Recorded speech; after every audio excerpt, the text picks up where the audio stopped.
Aurora Lane had built her life like one of her company's runway gowns, every stitch calculated, every seam perfect, every flaw hidden from the world.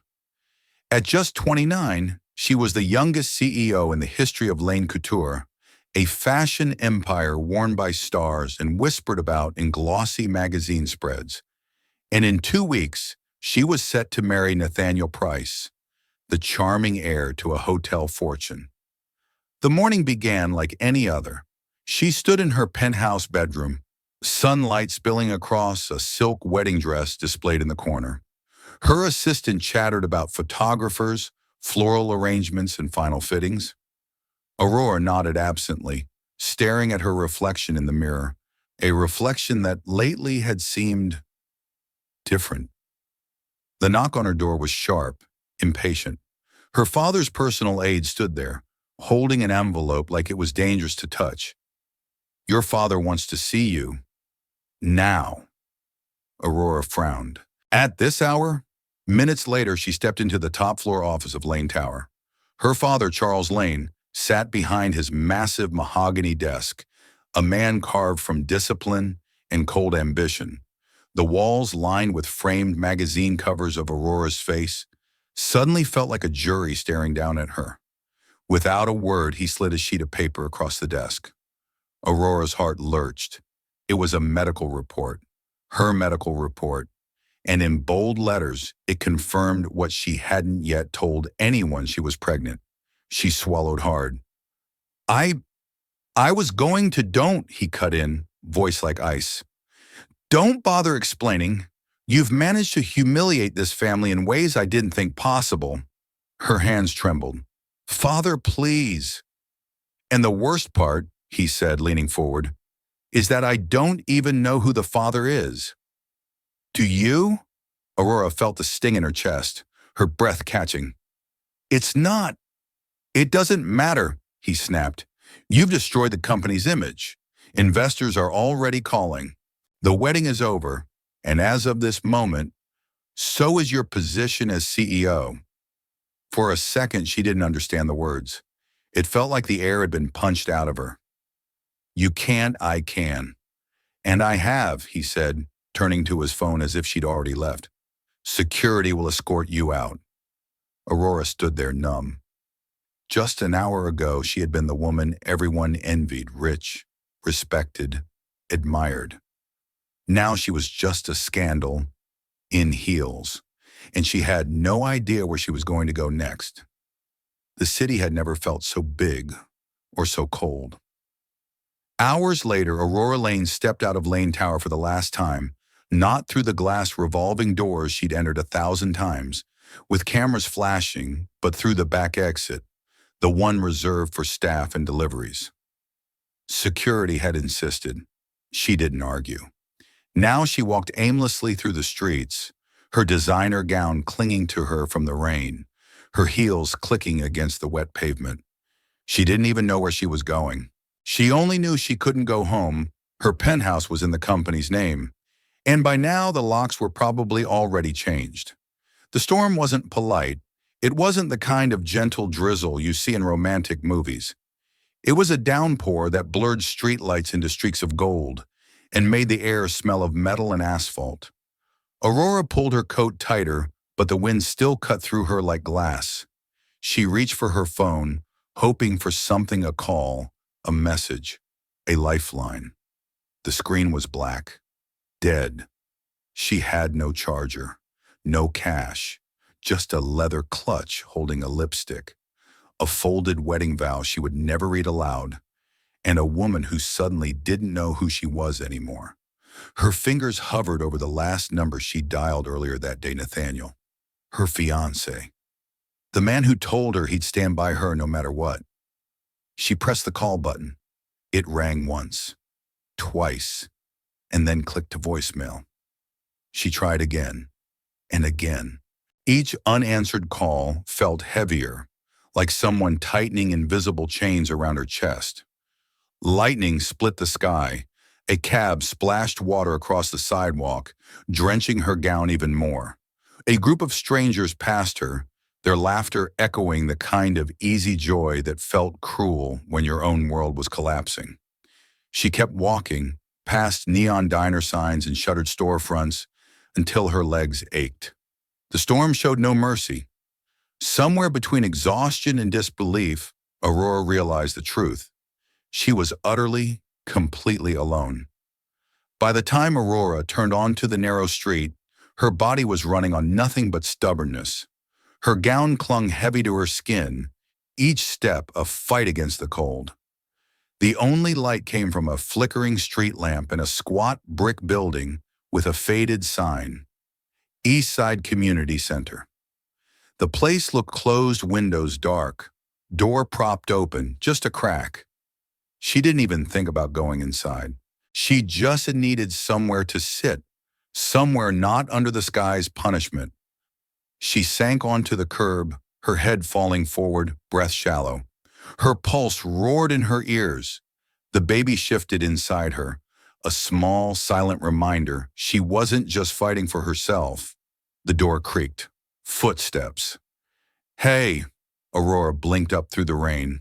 A tall man stood in the doorway, holding a mop handle like he might have to use it. He wore an old sweatshirt, work boots, and an expression caught between caution and concern. Caleb Hayes had just finished locking up for the night. He didn't usually find strangers collapsing on the curb outside, especially strangers in $1,000 gowns. "You okay?" His voice was low, measured. Aurora tried to answer, but her teeth chattered too hard. Caleb stepped closer, frowning at the tremor in her hands, the soaked fabric clinging to her frame. She looked like trouble, the kind of trouble that came with lawyers and stories on the evening news. And yet, he couldn't just walk away. "Come on," he muttered, setting the mop aside. In one swift motion, he bent down and lifted her into his arms. She was lighter than he expected, all sharp bones and exhaustion. Inside, the community center smelled faintly of floor polish and old basketballs. He carried her through a narrow hallway to a small office with a couch. "Stay here," he said, rummaging through a closet until he pulled out a stack of folded clothes sweatpants, a hoodie, thick socks. Nothing fancy, but warm. When she didn't move, he crouched, holding the bundle out. "You change into these. I'll get a blanket." Aurora's voice was barely a whisper. "Why are you helping me?"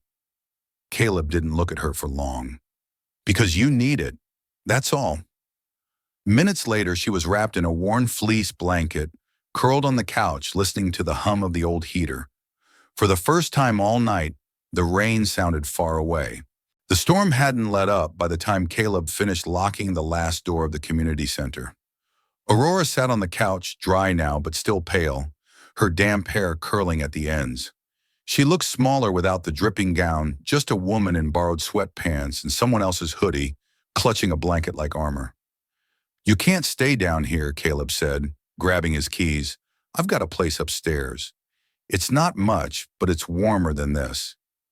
Up a narrow set of stairs, his apartment opened into a modest space that smelled faintly of coffee and wood polish. The kitchen was the size of her old walk-in closet. A small table leaned slightly to one side. The carpet was worn but clean. He led her down a short hallway to a door at the end. "Spare room," he said. "It's not fancy."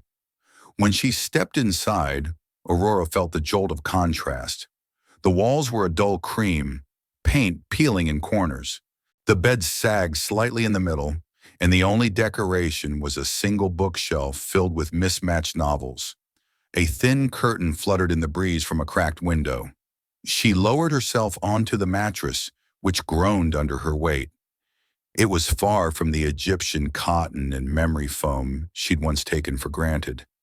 Yet when she ran her hand over the faded quilt, she felt something she hadn't in weeks' safety. "You'll be fine here," Caleb said from the doorway. "Bathrooms across the hall. There's tea in the kitchen if you need it." Aurora hesitated. I don't even know your name." "Caleb," he replied simply. "And you don't have to tell me yours if you don't want to." For a moment she thought about holding it back, but something in his voice, steady, without pity, made her answer. Aurora. He nodded, almost like he'd guessed. Get some rest, Aurora. When he left, she lay back against the lumpy pillow, listening to the muted sound of rain against the roof. It wasn't luxury, it wasn't perfect, but for the first time since her world had shattered, it was warm, and it was hers for tonight. Morning came softly, slipping through the thin curtains in faded gold. Aurora blinked awake, momentarily forgetting where she was, the peeling walls, the sagging bed, and then the memory of the storm returned like a slow tide. She sat up, listening. Somewhere in the apartment, the faint clink of dishes and the low hum of a radio filled the air. Voices, too, one deep and steady, the other high and uncertain. When she stepped into the hallway, she found Caleb in the kitchen, his back to her, flipping pancakes on a dented skillet. And sitting at the small wobbly table was a little girl with chestnut hair pulled into a crooked braid, her knees tucked up on the chair. The child's eyes wide, curious, and startlingly observant, locked on Aurora the moment she appeared. "This is Mia," Caleb said over his shoulder. "Mia, this is a friend who's staying for a bit." Aurora knelt to the girl's level. "Hi, Mia." For a moment, Mia only blinked, her small fingers curling around a chipped mug. Then, after some invisible test only children seem to know how to conduct, she slid the mug across the table toward Aurora. "It's cocoa," she said. "Daddy makes it too sweet." Aurora smiled despite herself. The mug was worn, the rim a little cracked, but the warmth inside seeped into her hands as if the cup held something more than just chocolate. "Thank you," she said softly. "I think too sweet sounds perfect." Mia's mouth curved into the smallest of smiles, the kind that felt like it had to be earned. She went back to her pancakes, though her eyes still flicked toward Aurora now and then, curious but unafraid. Caleb set another plate on the table. "Eat. You'll feel better." Aurora took a seat, the steam from the cocoa curling up between her and the little girl across from her. For the first time in days, she wasn't thinking about headlines or shareholders or the ring she left behind. For a few quiet minutes, she was simply here, in a kitchen with peeling linoleum, with a man who asked no questions, and a little girl with big eyes who decided, for reasons Aurora didn't fully understand yet, that she was worth offering cocoa to. Days slipped into a gentle rhythm, the kind Aurora had never known before. No board meetings, no frantic phone calls from PR teams, no heels clicking through marble hallways. In the morning, she walked with Caleb and Mia down the narrow stairs to the community center.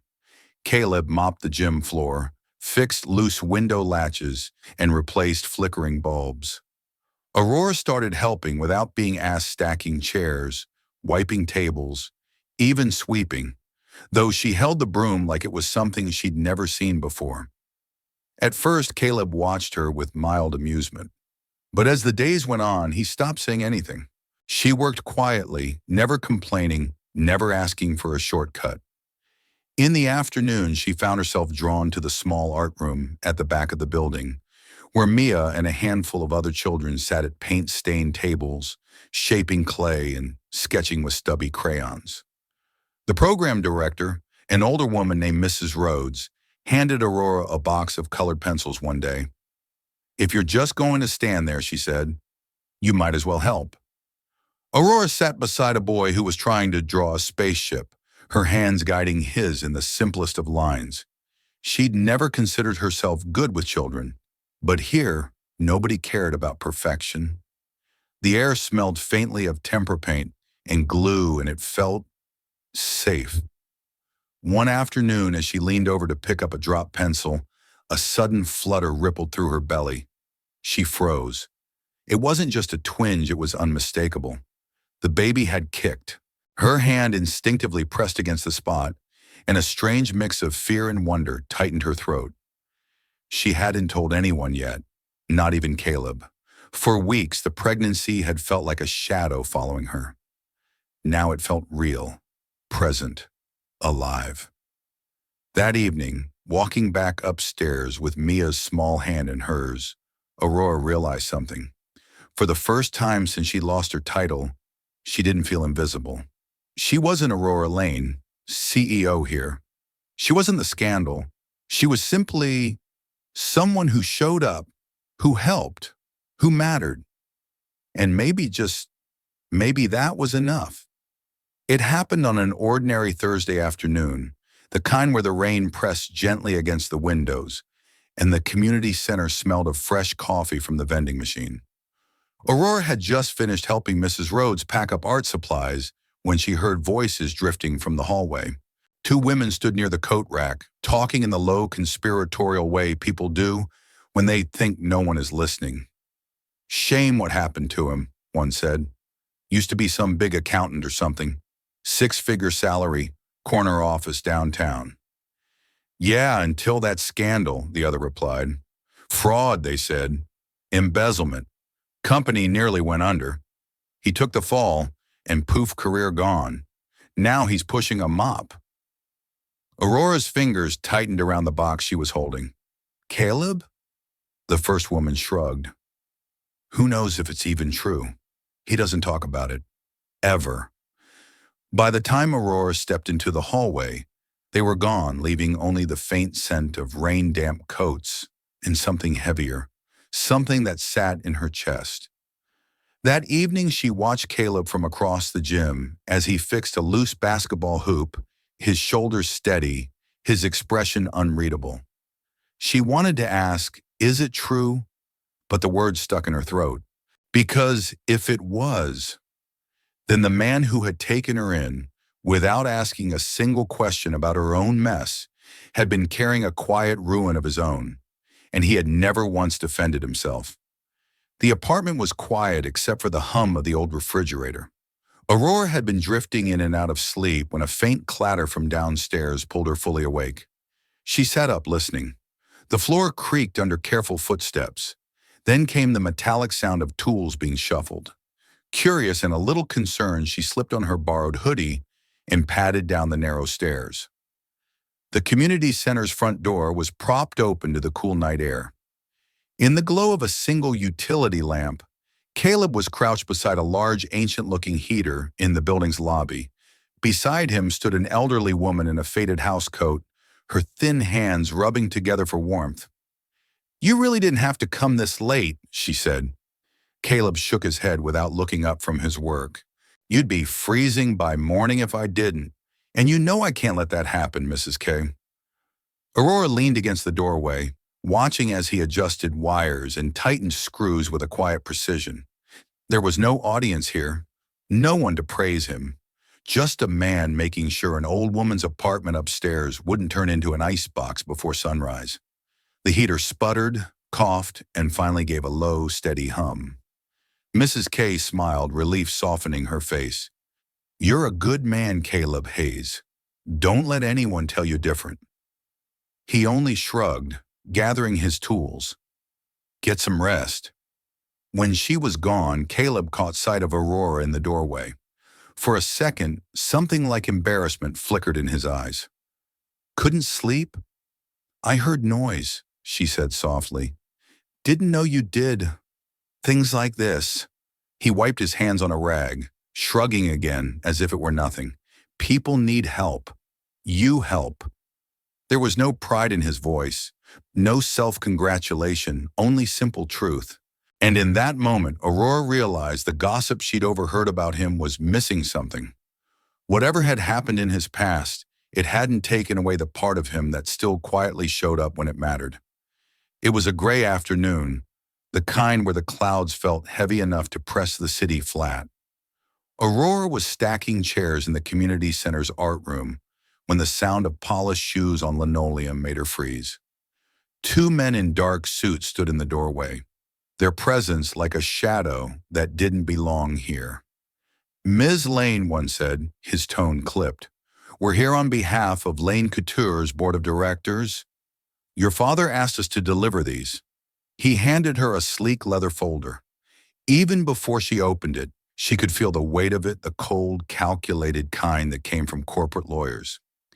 Inside was a document titled Termination and Waiver of Claims. The words blurred for a moment, but she caught the essentials. She was to officially relinquish all rights to her shares in the company, as well as any future claims on the estate or assets derived from Lane Couture or related trusts. Her throat tightened. They want me gone for good. We'll need your signature today, the man continued. Your father is willing to include a one-time settlement if you comply. She almost laughed. A settlement like a payoff to make her disappear. Caleb appeared in the hallway then, wiping his hands on a rag. He took in the suits, the folder, the look on Aurora's face. What's going on? They want me to sign this, she said quietly. Let me see.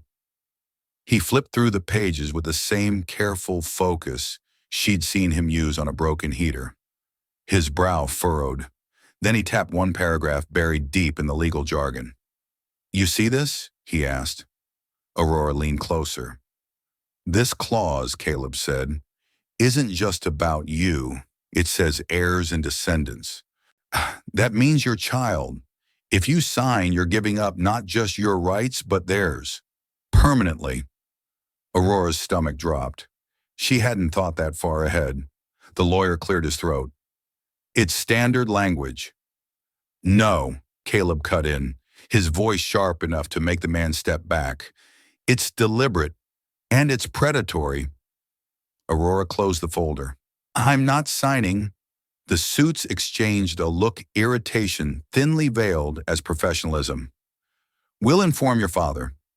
When they left, Aurora sank into a chair, her hands trembling. Caleb didn't say, I told you so. He just set the folder on the table and said, some fights you don't walk away from.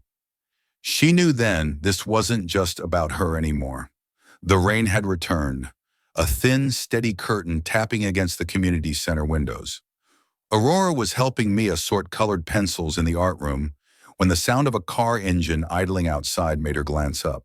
Through the glass, she saw a sleek black sedan, the kind that didn't belong on the street, and stepping out, dressed in a tailored coat and that familiar air of practiced charm, was Nathaniel Price. Her breath caught. She hadn't seen him since the night her father threw her out. Moments later, he was in the hallway, shaking rain from his cuffs as if the weather were a personal insult. Aurora, he said smoothly, as though they'd simply missed each other at brunch. We need to talk. Caleb appeared in the doorway almost instantly, his expression unreadable, but his presence immovable. You're interrupting, he said evenly. Nathaniel's eyes flicked over him, dismissive. I'll only be a moment. Aurora followed him outside, the damp air curling around them. I've been thinking, Nathaniel began, adjusting his cufflinks though they didn't need it. Your father acted rashly. The board, the press, they'll believe whatever they're told. But I can fix this. We get married, quietly at first, then make a public statement. I'll say the baby's mine. The scandal disappears. Aurora stared at him. And in return, he smiled, the kind of smile that never reached his eyes. In return, you stop, whatever this is, this little charity project. Come back to the life you're meant for, the one you worked for. She thought of Caleb's quiet warning about the legal papers, of Mia's small, steady hand in hers, of the way this peeling, imperfect apartment had somehow begun to feel more like home than her penthouse ever did. I'm not coming back, she said softly. Nathaniel's smile faltered. Aurora. No, she cut in. You want to fix my reputation, so it looks good for you. But you don't get to decide who I am. Behind her, she sensed Caleb standing just inside the door, silent but unyielding. Nathaniel studied her for a long moment, then let out a short, humorless laugh. You'll regret this. He turned, stepping back into his world of polished surfaces and empty promises. When he was gone, Caleb didn't say anything. He didn't have to. The flicker of relief in his eyes said enough. Aurora stepped inside, rainwater still clinging to her hair, her chest lighter than it had been in months. She had chosen, and it wasn't comfort. It was dignity. The evening light filtered weakly through the cracked window as Caleb and Aurora sat at the tiny kitchen table, the silence between them heavy but unspoken.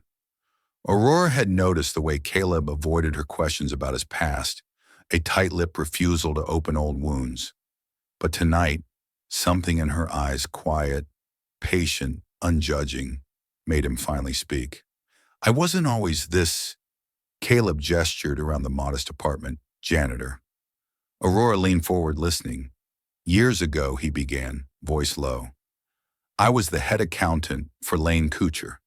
Trusted, on track for a good life, a family, a future." His eyes darkened with memory. "But there was a partner, someone in your father's inner circle who was stealing money. I found the evidence. I went to your father. But instead of fixing it, they framed me." Caleb's jaw clenched. Embezzlement. Fraud.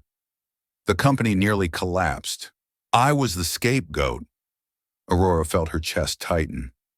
"My wife left," Caleb said quietly. "Couldn't handle the shame, the whispers. I was alone with Mia, trying to keep her safe." He looked at Aurora then, a flicker of vulnerability breaking through his stoic mask.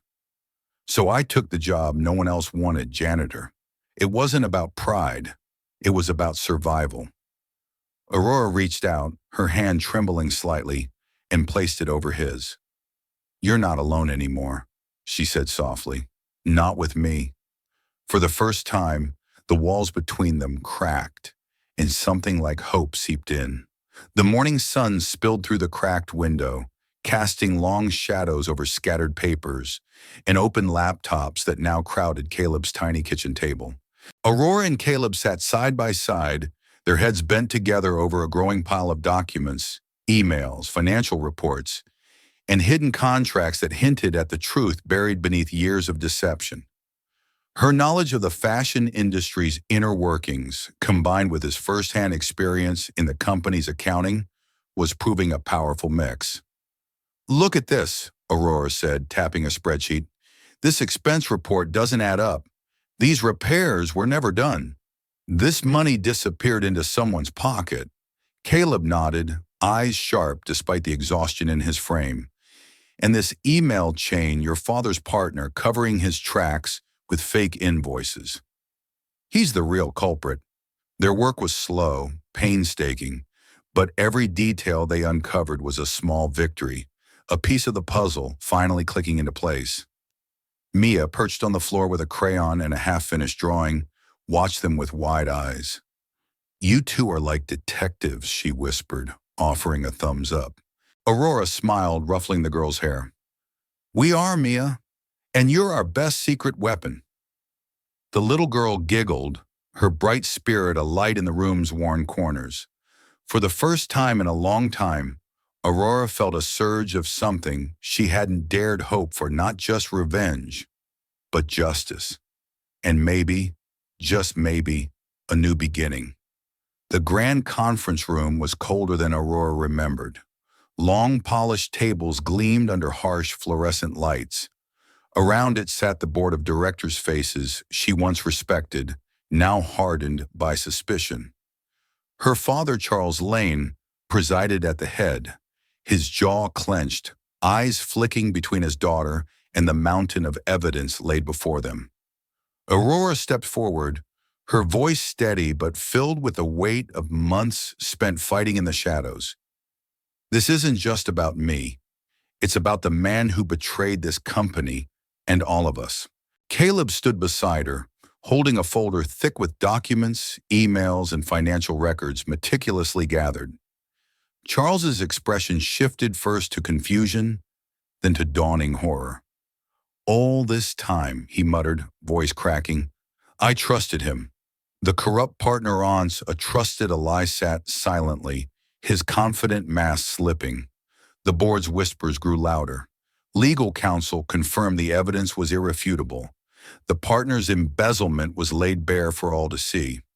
And Caleb, the man who had been written off, defamed, and discarded, was finally cleared. Charles looked at Caleb, remorse filling his eyes. I was wrong. I let ambition blind me. Aurora's gaze was firm but forgiving. It's not too late to make things right. The room held its breath as the board voted unanimously to reinstate Caleb and offer Aurora a chance to return, this time on her own terms. But as the doors closed behind them, Aurora knew her life had changed forever.